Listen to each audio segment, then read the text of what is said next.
Assalamualaikum warahmatullahi wabarakatuh. Kembali lagi bersama gue di cerita malam. Kali ini gue akan membawakan sebuah cerita yang berjudul Menggagalkan Praktek Santet. Cerita ini bersumber dari Twitter catatan Yohanes yang diambil dari kisah nyata seseorang. Sebelum kita memasuki ceritanya, ayo silakan like video ini. Dan bagi kalian yang belum subscribe channel ini, ayo subscribe agar kalian tidak ketinggalan video-video atau cerita horor selanjutnya. Oke, cerita kita mulai. Suatu malam, pada malam Jumat Kliwon, Gus ini berencana untuk melakukan ziarah kubur ke makam keramat yang berada di sekitaran rumahnya. Gus ini kita sebut aja dengan sebutan Gus Ahmad, nama samaran ya. Pada malam itu juga, sekitaran pukul 12 malam, Gus Ahmad mendapatkan telepon dari temannya yang bernama Ali dan Umar. Berbincang-bincang satu mereka di dalam telepon, yang bertujuan untuk melakukan ziarah kubur ke makam keramat. Singkat cerita, Umar dan Ali melakukan perjalanan menuju ke kediaman Gus Ahmad menggunakan sebuah sepeda motor. Ketika Ali dan Umar hendak menuju ke kediaman Gus Ahmad, di sepanjang perjalanan, mereka hanya menemukan sebuah pohonan-pohonan besar dan juga minim penerangan, sehingga menakutkan sepanjang perjalanan.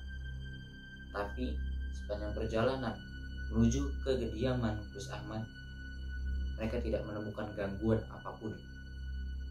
Singkat cerita, sampailah tuh mereka di kediaman Gus Ahmad.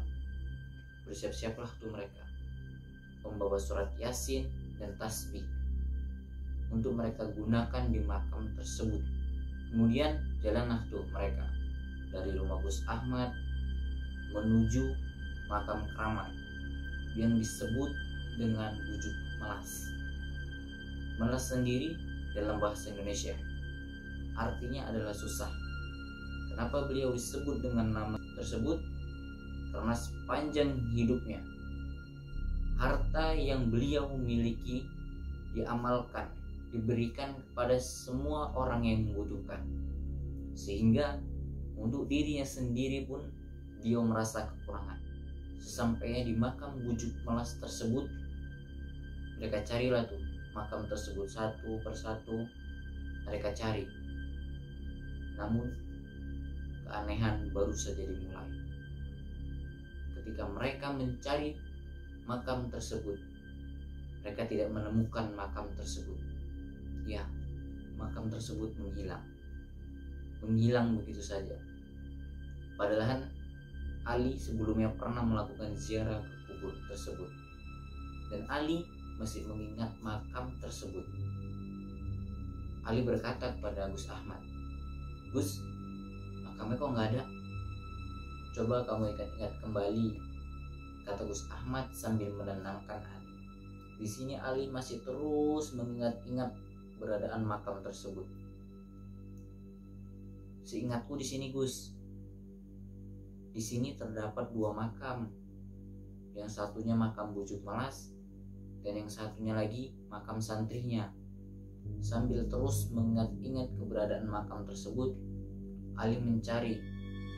Terus dia mencari. Kemudian disusul dengan Umar yang mencari berlawanan arah dari arah Ali. Namun Gus Ahmad masih tetap pada posisinya. Beliau masih berdiri di posisi awal. Kemudian mulai jongkoklah tuh Gus Ahmad sambil berdoa kepada Allah, memohon petunjuk kepada Allah. Namun tiba-tiba Gus Ahmad didatangi oleh sesosok kakek yang berjubah putih, bersorban putih, menggunakan tongkat dan tasbih agak kehitam-hitaman. Beliau berkata kepada Gus Ahmad, "Sedang mencari apa, Cu? Anda siapa?" "Saya sedang mencari makam Bujuk Melas. Saya berniat untuk berziarah ke makam beliau," jawab Gus Ahmad dengan terbata-bata, karena beliau masih kaget dengan kedatangan sosok kakek tersebut secara tiba-tiba. "Kamu tidak perlu tahu saya. Jika kamu ingin mencari makam Bujuk Melas, silakan cari lain waktu, jawab kakek tersebut. Makin bingung lah tuh Gus Ahmad. Orang yang ingin berniat baik kok malah dilarang, ucap Gus Ahmad dalam hatinya. Lalu sosok kakek tersebut melanjutkan omongannya. Ada satu tugas yang perlu kamu lakukan dan kamu selesaikan secepatnya, ucap kakek tersebut. Carilah bujuk yang lain, yang mana tempatnya di antara makam kembar dan tempat beliau di antara pagar batu kaca. Setelah itu barulah kamu menemukan makam bujuk emas di sini. Lalu kakek itu pergi meninggalkan Gus Ahmad sembari mengucapkan salam kepadanya. Lalu dirasa itu adalah sebuah petunjuk yang diberikan. Kemudian Gus Ahmad memanggil kedua temannya, yaitu Ali dan Umar, untuk menuju ke posisi Gus Ahmad berada. Kemudian Gus Ahmad menceritakan semua petunjuk yang diberikan oleh kakek tersebut. Diceritakanlah tuh dari awal sampai akhir. Namun terjadi perdebatan di antara mereka bertiga, antara petunjuk kakek tersebut, bagaimana mereka mencarinya. Namun Gus Ahmad di sini memutuskan untuk mencari sebuah bujuk yang bernama bujuk sakti. Tanpa melakukan perdebatan, mereka setuju untuk melakukan perjalanan ke makam bujuk sakti. Pergilah tuh mereka menuju makam bujuk sakti. Selama perjalanan masih aman, tidak ada gangguan sama sekali. Sesampainya di sana, mereka dikagetkan oleh 3 orang yang berada di dalam pagar makam bujuk sakti. Jadi posisinya gini teman-teman. Ketika kita hendak memasuki makam, kita harus melewati pagar. Lalu kita melewati pintu kecil untuk masuk ke dalam makam tersebut. Nah, untuk posisi mereka bertiga berada di dalam pagar, namun di luar pintu makam. Salah satu di antara mereka sedang berzikir. Namun yang anehnya, terdapat banyak sekali kue yang berada di dalam keranjang-keranjang kecil.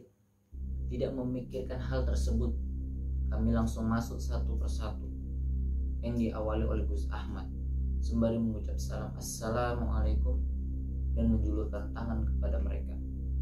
Waalaikumsalam, jawab mereka dengan gelagat yang aneh.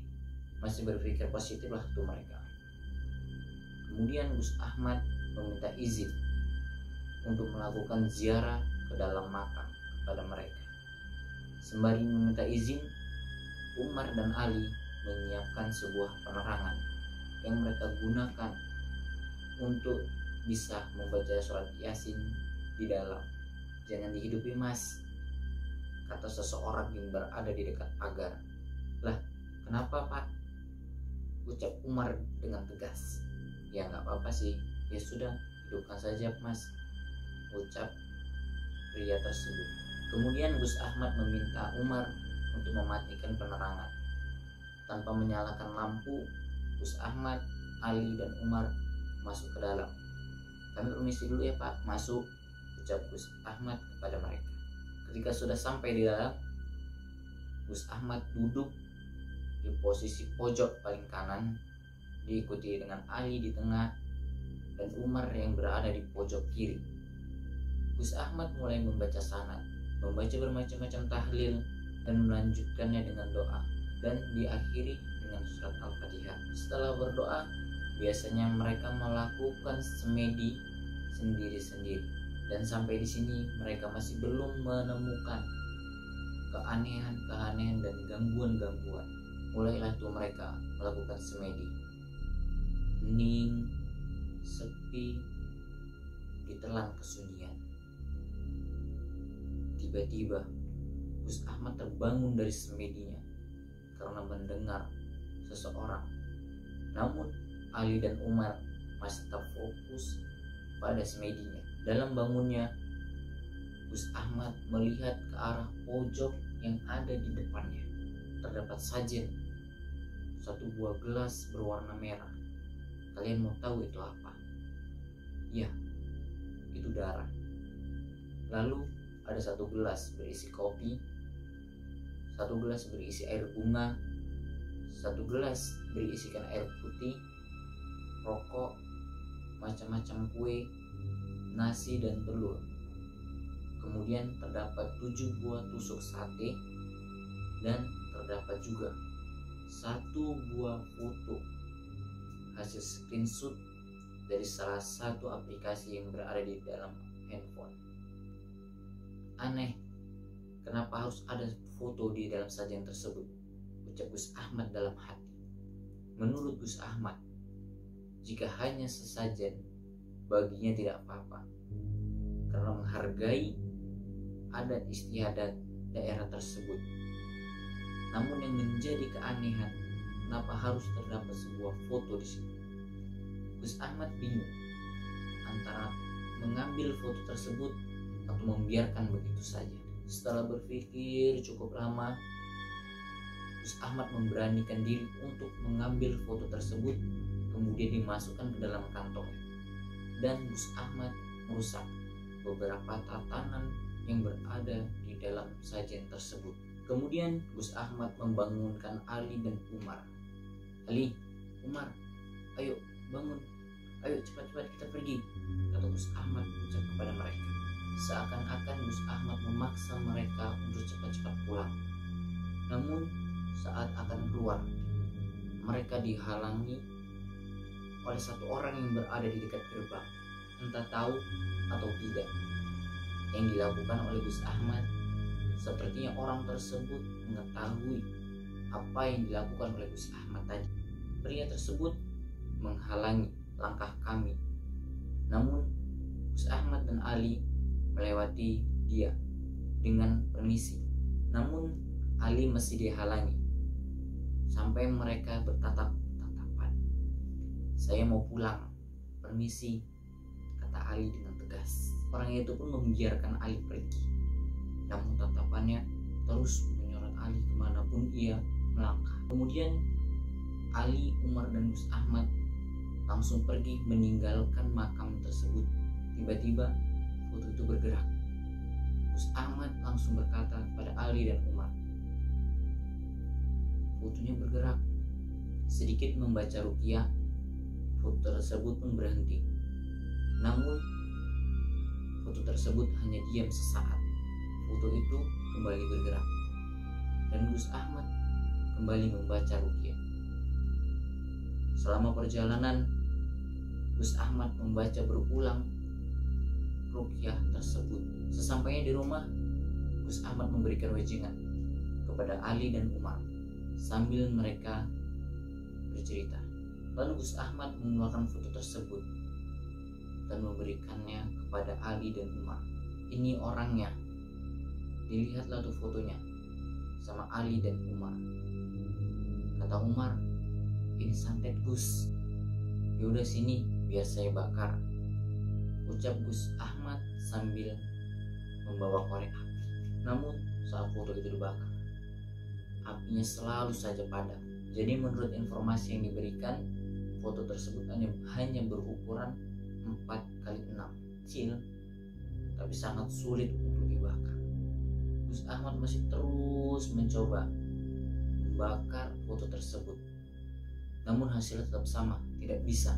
Kemudian Gus Ahmad mencoba untuk membacakan ayat ruqyah yang tadi beliau baca semasa di jalan. Selesai Gus Ahmad membaca ruqyah tersebut, tiba-tiba ada sosok hitam yang keluar dari foto tersebut. Anehnya, mereka bertiga dapat melihat sosok tersebut. Tatap-tatapanlah tuh mereka, kebingungan.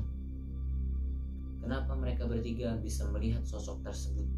Tiba-tiba sosok tersebut memasuki raga Ali. Siapa kamu? Apa tujuan kamu datang ke sini? Kata Gus Ahmad. Aku akan menyakiti orang yang berada di foto tersebut. Tuanku menyuruhku untuk menusuk perutnya, ucap jin tersebut pada Gus Ahmad. Kalian mengganggu langkah saya. Jika saya tidak berhasil, maka Tuan saya akan marah pada saya.